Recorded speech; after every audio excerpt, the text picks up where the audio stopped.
एक गाँव में एक बच्चे की किडनैपिंग होती है। किडनैपिंग के 3 दिन के बाद उसी गाँव में खंडहर होता है, उससे कुछ लोगों को महक आती है। जब पुलिस वाले उस खंडहर में जाते हैं तो वहाँ उन्हें बोरी मिलती है। बोरी में एक बच्चे की लाश होती है। वो लाश दरअसल उसी बच्चे की होती है जिसकी 3 दिन पहले किडनैपिंग होती है।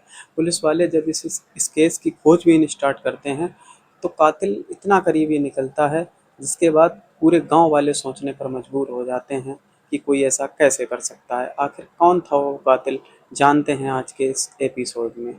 आदाब, नमस्कार, मैं नाजिम सिद्दीकी। आज आपको जो कहानी सुनाने जा रहा हूँ, ये कहानी है मध्य प्रदेश की। मध्य प्रदेश में एक जगह है जबलपुर। जबलपुर में एक गाँव है चरगाँव, वहाँ की ये कहानी है। दरअसल चरगाँव नामक गाँव में 6 भाई रहते हैं। उनका बहुत अच्छा संपन्न परिवार होता है। उनका मुख्य व्यवसाय खेती का होता है और खेती उनके पास काफ़ी ज़्यादा होती है। लमसम 40 एकड़ के पास उनके पास खेती होती है। उसी से उनकी दाल रोटी रोजी रोटी चलती है। उन भाइयों का आपस में प्यार भी बहुत ज़्यादा होता है। उनमें से एक भाई का नाम होता है उत्तम गिरी। उनका एक 10 साल का बेटा होता है जिसका नाम होता है बादल। बादल 9 अप्रैल 2019 को अपनी माँ से कहता है कि मैं खेलने के लिए बाहर जा रहा हूँ। तो माँ कहती कोई बात नहीं बेटा, चले जाओ खेलने। जब बेटा बाहर खेलने के लिए चला जाता है और लमसम 3 से 4 घंटा होने के बाद जब वो बच्चा घर पे नहीं आता है, तो जब तक उसके पापा घर आते हैं वो पूछते हैं कि बादल कहाँ गया है। तो उसकी माँ कहती है वो खेलने के लिए बाहर गया हुआ है। तो तो उसके पापा जो उत्तम गिरी होते हैं वो अपनी बेटी से कहते हैं कि बेटा जाओ बाहर जाके बादल को बुला के लेके आओ। जब वो बेटी बाहर जाती है तो बादल उसे कहीं दिखाई नहीं पड़ता है।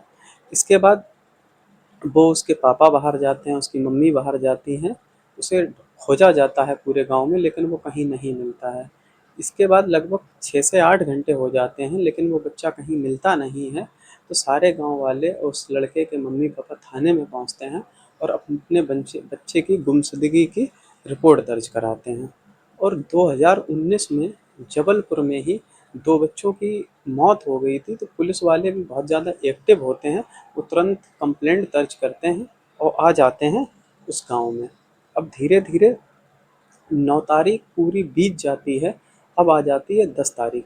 जब 10 तारीख आ जाती है तो पुलिस वाले, जो पहले केस हो चुका था 2 बच्चों का, जो बच्चे खत्म हो चुके थे, पुलिस उस घटना को ध्यान में रखते हुए अपनी तरफ से 25,000 रुपये का इनाम घोषित कर देती है कि जो कोई भी शख्स इस बच्चे के बारे में जानकारी देगा उसे 25,000 रुपये का इनाम दिया जाएगा। लेकिन पुलिस की ये कोशिश भी रंग नहीं लाती है और 10 तारीख भी ऐसे ही गुजर जाती है। अब आ जाती है 11 तारीख। 11 तारीख को पुलिस वाले उस गांव के एक एक घर की तलाशी लेते हैं, लेकिन ये तलाशी भी कोई फ़ायदा नहीं दे पाती है और किसी तरह का कोई उन्हें सुराग नहीं मिल पाता है। बात जब अगले दिन पहुंच जाती है तो गांव वालों को, गांव के बाहर ही एक खंडर नुमा घर होता है, उसमें से महक आती है। गांव वाले जब ये बात पुलिस वालों को बताते हैं तो पुलिस वाले उस खंडर के अंदर जाते हैं और उन्हें उसके अंदर से एक बोरी मिलती है। जब वो बोरी को हिम्मत करके खोलते हैं तो बोरी के अंदर से एक लाश मिलती है। वो लाश दरअसल उसी बच्चे बादल की होती है।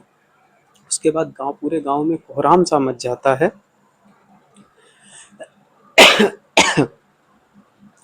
अब पुलिस वाले पता करते हैं कि ये घर किसका है। जब घर की खोज की जाती है तो पता लगता है ये घर राम जी नाम के एक व्यक्ति का है, जो इसी चरगांव का ही रहने वाला था। लेकिन कुछ सालों पहले वो ये गांव छोड़कर चला गया है और पड़ोस के गांव में रहने लगा जाके है। अब पुलिस वाले उस राम जी को बुलाते हैं और उससे पूछताछ करते हैं तो वो साफ मना कर देता है कि मेरा इस मर्डर से दूर दूर तक कोई नाता नहीं है, क्योंकि मैं इस गांव में रहता ही नहीं हूँ। पुलिस हर एंगल से उसकी जांच करती है लेकिन कोई सुराग सामने नहीं आ पाता है। अब पुलिस बहुत परेशान हो जाती है। पुलिस हर गांव वाले की अलग अलग एंगल से जांच करती है लेकिन सामने कुछ नहीं निकल के आ पा रहा होता है। उसके बाद पुलिस वाले राम जी को छोड़ के राम जी के परिवार के बारे में जानकारी निकालते हैं तो उनके सामने एक व्यक्ति आता है जो राम जी का भतीजा होता है, जिसका नाम मुकेश होता है। जब मुकेश के बारे में पता किया जाता है तो पता लगता है कि मुकेश करता धरता कुछ नहीं है और इसका काम सिर्फ एक ही है, पूरे दिन जुआ खेलता है।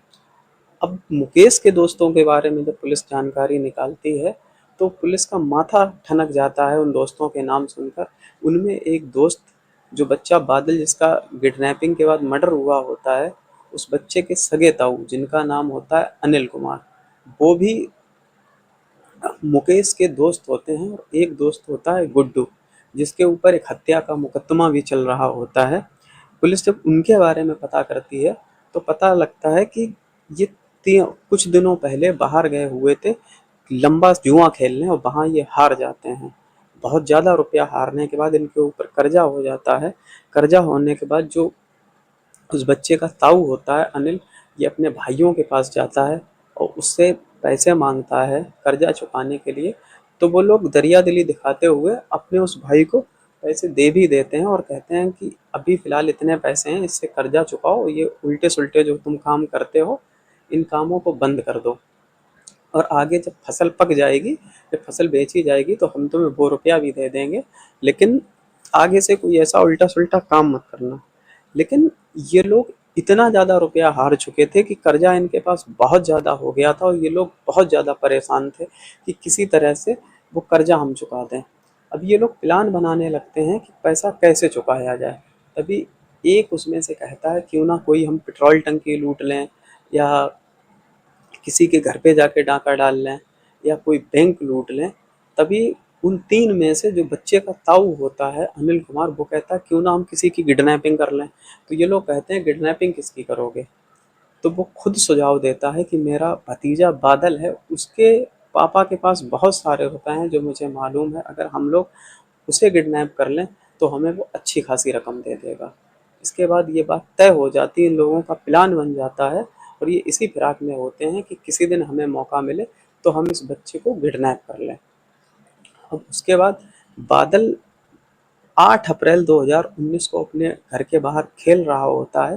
तभी इन तीन में से जो मुकेश होता है वो बाइक लेके वहाँ से गुजरता है और इस बच्चे से कहता है चलो कहीं तुम्हें घुमा के लाते हैं। अब दरअसल ये बच्चा मुकेश को जानता होता है, वो इसलिए कि क्योंकि मुकेश इनके उस बच्चे के ताऊ का दोस्त होता है, उसका घर भी आना जाना होता है, तो वो जानता है। और बच्चे में इतनी समझ भी नहीं होती है, अच्छा बुरा नहीं सोच पाता है, वो घूमने की लालच में मोटरसाइकिल पर बैठ जाता है और ये मुकेश उसी खंडरनुमा घर में लेके जाता है। वहाँ इन लोगों से एक बहुत बड़ी गलती हो जाती है। वो गलती ये हो जाती है कि जो इस बच्चे का ताऊ होता है अनिल, वो अपना चेहरा बगैर छुपाए इस बच्चे के सामने आ जाता है, जिससे वो बच्चा अपने ताऊ का चेहरा देख लेता है। अब ये लोग एक प्लान बनाते हैं कि अगर इस बच्चे को हमने छोड़ दिया और ये बाहर चला गया तो ये मेरा नाम बता देगा और सारा भांडा फूट जाएगा। इसके बाद ये उस बच्चे के हाथ और पैर तार से बांध देते हैं, उस बच्चे के मुंह में कपड़ा ठूंस देते हैं। उसके बाद ये घर चले जाते हैं। लेकिन उसी दिन शाम होते होते पुलिस बहुत ज़्यादा एक्टिव हो जाती है और पुलिस पूरे गांव में कैंप करने लगती है। तो इन्हें कोई मौका नहीं मिल पाता है, लेकिन ये नज़रें चुरा के गांव वालों से उस घर में पहुंच जाते हैं। और इन्हें जब कुछ नहीं सूझता है तो उसमें से जो गुड्डू होता है, जिसके ऊपर मर्डर का चार्ज चल रहा होता है, वो उस बच्चे का गला घोंट देता है और मर जाता है। इसके बाद ये वहाँ से बाहर निकल आते हैं और अगले दिन 9 तारीख को शाम में जब ये पहुँचते हैं उस घर खंडर में दोबारा कि कैसे ही ना कैसे इस लाश को हम कहीं ठिकाने लगा दें, कहीं नदी में फेंक दें। जब लाश ही नहीं मिलेगी तो कभी राज भी बाहर नहीं आ पाएगा। अब ये लोग यही प्लान बनाते हैं। अब ये बोरी को एक मोटरसाइकिल पर रखते हैं और मोटरसाइकिल पे रखने के बाद जब ये रात में कहीं जा रहे होते हैं तो गांव से कुछ ही आगे निकल पाते हैं तो उसी गांव का एक व्यक्ति, चरगांव का जो रहने वाला होता है, वो अपने खेतों पर होता है। इनकी मोटरसाइकिल देखकर, कच्ची पक्की रास्ते पे देखकर वो इनकी मोटरसाइकिल की तरफ टॉर्च मार देता है और जैसे ही रोशनी इनकी तरफ पड़ती है तो ये बहुत ज़्यादा डर जाते हैं और ये मोटरसाइकिल वहीं से वापस कर लेते हैं। अब इनके पास उस बच्चे की लाश भी होती है, बॉडी भी होती है, तो ये उस बोरी को लाके फिर उस घर में रख देते हैं और ये अपने अपने घर चले जाते हैं। जब अगला दिन आ जाता है तो अब इन लोगों को ये भी दिखाना होता है कि हम बहुत ज़्यादा परेशान हैं, दुखी हैं कि हमारा दोस्त का भतीजा गायब हो गया है या मेरा भतीजा गायब हो गया है। तो ये पूरे दिन पुलिस वालों के साथ भी रहते हैं, हर जगह तलाशी में साथ होते हैं, पुलिस वालों की बातें भी सुनते रहते हैं, बहुत ज़्यादा अफ़सोस भी ज़ाहिर करते हैं। जब जब अगला दिन आता है तो जब ये फिर से जाते हैं उस बच्चे की बॉडी को ठिकाने लगाने के लिए, लेकिन इनकी नज़र पुलिस पे पड़ जाती है, क्योंकि पुलिस वाले बहुत ज़्यादा एक्टिव थे। वो 3 दिनों से पिछले उसी गाँव में कैंप कर रहे होते हैं, तो इन लोगों को मौका नहीं लग पाता है। फिर अगले दिन जब गाँव वालों को उस खंडरनुमा घर से महक आने लगती है, तो उस बच्चे की बॉडी बाहर निकल आती है। अब कायदे से पुलिस वालों ने तो पूरी ईमानदारी करके इस केस को क्रैक कर लिया था, लेकिन इस केस का कातिल कुछ ऐसा निकला था कि पुलिस वाले ये बात जान रहे होते हैं कि अगर ये बात हम सबको बताएंगे तो शायद हमारे ही ऊपर इल्ज़ाम लगेंगे कि पुलिस वालों ने ऐसी केस की लीपापोती कर दी है, उन्हें कोई कातिल नहीं मिला है, तो उन्होंने घर के ही शख्स को कातिल करार दे दिया है।